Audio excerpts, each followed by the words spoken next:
90 days notice period सुनते ही सारे HR call काट देते हैं ना। ऐसा लगता है एक ही कंपनी में फंस कर रह गया हूँ।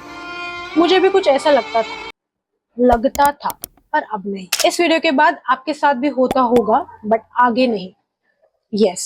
In this video, we'll be sharing all the tips and tricks to cut down your 90 days notice period. New HR को notice period के अगेंस्ट कैसे कन्विंस करना है से लेके करंट मैनेजर को कैसे हैंडल करना है, we'll discuss everything. So let's not waste any more time and let's dive in. So firstly, let's know the reason and purpose behind this 90 days notice period.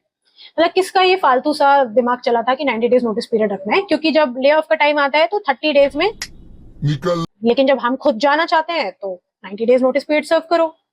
कुछ sense बनता नहीं है। Actually ये 90 days notice period serving 2015 और 2016 के बाद ज्यादातर कंपनियों में आया था। उससे पहले कुछ कंपनियों में था, लेकिन 2016 के बाद ये मोस्टली कंपनीज ने अडेप्ट कर लिया। ये 90 डेज नोटिस पीरियड का टारगेट एक तो ये होता है कि हमको केटीज देनी होती है, अपना काम दूसरे नए एम्प्लॉय का ट्रांसफर करना होता है। सेकेंडली, कंपनी को टाइम भी देना होता है कि वो न्यू एम्प्लॉय को हायर कर सके। थर्डली, एक ये रिटेंशन स्ट्रैटेजी है कि शायद 90 दिन में एम्प्लॉय अपना माइंड चेंज कर लेगा। मेरे हिसाब से बहुत फालतू सी लॉजिक या थिंकिंग है, जिसकी भी है। अगर किसी को जाना है तो वो जाएगा, राइट, अनटिल अनलेस तुम उसके पर्पस और उसकी जो भी नीड है उसको फुलफिल नहीं कर रहे हो। So now see how to handle HR on the first call. Hello, is this Divyansha? Yes.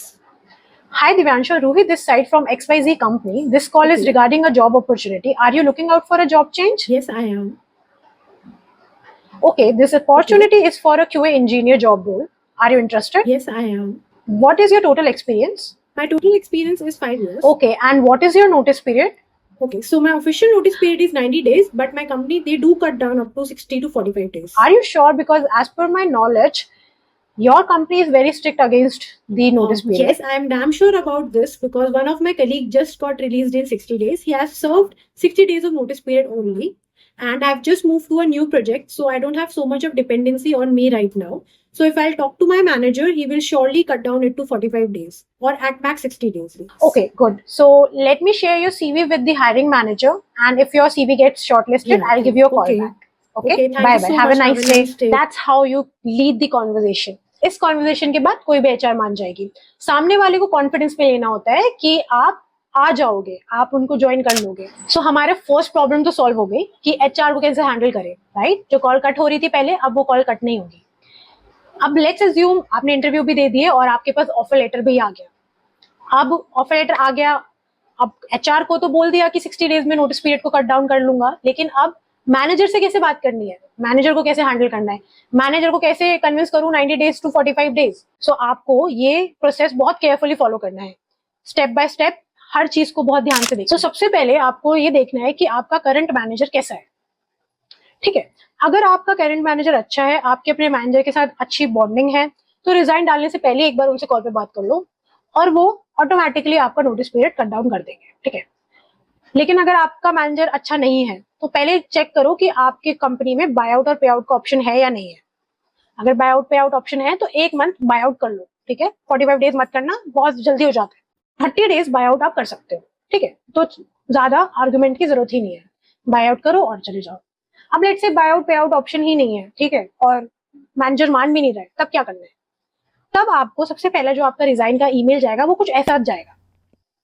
इस ईमेल में आप मेंशन करोगे कि आपको अर्ली रिलीज चाहिए, ठीक है। अर्ली रिलीज वो भी 45 डेज में, ठीक है। हम 60 डेज से स्टार्ट नहीं करेंगे, विल स्टार्ट विद 45 डेज, ठीक है। अब 45 डेज सुन के ना मैनेजर का फटाक से कॉल आएगा कि क्या हो गया, क्यों जाना चाहते हो, मत जाओ, ये वो जो भी है, ठीक है। अगर आपने माइंड बना लिया है कि आपको जाना है तो आप बोलना कि नहीं सर, मेरे को जाना है, I want to explore more opportunities, ठीक है। अब वो बोलेंगे लेकिन भाई हम 90 डेज ही पूरा नोटिस पीरियड सर्व करवाएंगे, हम 60 डेज में रिलीज नहीं दे सकते, हम 45 तो बिल्कुल ही नहीं दे सकते, राइट। तो जाओ अपने न्यू एचआर से बात करो। तो बोलना ठीक है, ज्यादा आर्ग्यू नहीं करना, फर्स्ट कॉल पे बोलना ठीक है, I talk to my new HR. अब आप बात नहीं करोगे नए एचआर से श्योरली, ठीक है। अब 2-3 दिन बाद अपने मैनेजर को मैसेज करना कि मैंने उनसे बात करी है, वो बोल रहे हैं कि we can go max up to 50 days, 45 से 50 डेज कर सकते हैं, बट इससे कम नहीं जा सकते। अब मैनेजर वहां से खुद भी बोलेगा कि मैं 60 डेज में तो रिलीज नहीं दे सकता, मैं 1 या 2 हफ्ते कम कर सकता हूँ। तो अब 15 दिन वो खुद से खुद भी कम करने की बात करेगा कि मैं 15 दिन कर सकता हूँ, तो आपको शायद 75 डेज के आसपास नोटिस पीरियड सर्व करना पड़ेगा। आप बोलना सर मैं ठीक है, मैं एक बार और एचआर से बात करता हूँ, मैं तो मतलब मैं तो बिल्कुल स्टक हो गया हूँ, समझ नहीं आ रहा है क्या करना है। ऐसा दिखाना है कि आप ट्राई कर रहे हो अपनी तरफ से, ठीक है। अब आप क्या करना, एक हफ्ते से लेके 10 दिन तक कोई ईमेल मत डालना। उनको भी थोड़ा टाइम दो, क्या पता वो खुद से बोल दे कि ठीक है हमें मिल गया है नया employee, you can leave in 60 days. उनको भी टाइम दो और अपने आप को भी टाइम दो, ठीक है। अब आपको क्या करना है, 10 दिन के बाद आपको ये ईमेल ड्रॉप करना है। इस ईमेल में आपको हम्बलनेस के साथ अथॉरिटेटिव भी होना पड़ेगा। इस ईमेल में आपको मेंशन करना है कि they have asked me to join in 60 days or they will revoke my offer, and if my offer get revoked I will really disappointed with all of this। अब इस ईमेल के बाद कोई भी इतना हार्टलेस नहीं होता है जो आपको अर्ली रिलीज नहीं देगा। सबको पता है कि उस बंदे को जाना है, उसका ऑफर लेटर अगर रिवोक हो गया तो 2 महीने के बाद वैसे भी काम करना बंद कर देगा। उसको 1 महीना जबरदस्ती यहाँ रखकर सैलरी देने का कोई लॉजिक ही नहीं बनता, राइट। तो वो अब इस ईमेल के बाद मोस्ट प्रोबेबली 90% वो मान जाएंगे। अगर बाकी के 10% अगर नहीं भी मानते हैं तो वो एक आधी कॉन्वर्सेशन या एक आधी ईमेल के बाद मान जाएंगे, ठीक है। तो आपको through out this conversation confident रहना है, हम्बल रहना है और अथॉरिटेटिव रहना है। हम्बल रहना है कि जब तक मैं यहाँ हूं तब तक मैं अच्छे से काम करूंगा, ठीक है, कि मैं अगर 60 डेज नोटिस पीरियड सर्व करूंगा तो तमीज से रिस्पॉन्सिबिलिटी के साथ काम करूंगा और ज्यादा छुट्टियां भी नहीं लूंगा। I will not take much sick leaves, right. So ये स्टेप थे कि आप कैसे 45 डेज से स्टार्ट करके नोटिस पीरियड को 60 डेज तक लेके आओगे। और हर कंपनी कट डाउन करती है, बात करनी आनी चाहिए, कॉन्फिडेंट होना चाहिए, बात करनी आनी चाहिए, राइट। सो अब आपकी दोनों प्रॉब्लम हैंडल हो गई है कि एचआर से कैसे बात करेंगे और करंट मैनेजर को कैसे कन्विंस करेंगे, राइट। अब बीच में जो इंटरव्यू प्रोसेस है वो आपका काम है कि आप इंटरव्यू में कैसे पढ़ाई करके इंटरव्यू को कैसे क्रैक कर रहे हैं। मैं उस पर भी एक अलग से अच्छी वीडियो बनाऊंगी, ठीक है। अगर इस वीडियो से आपने कुछ नॉलेज गेन करी हो, ये वीडियो आपके लिए हेल्पफुल रही हो, तो please subscribe and like this video. I'll meet you in another video. Until then, stop scrolling and start learning. Bye bye.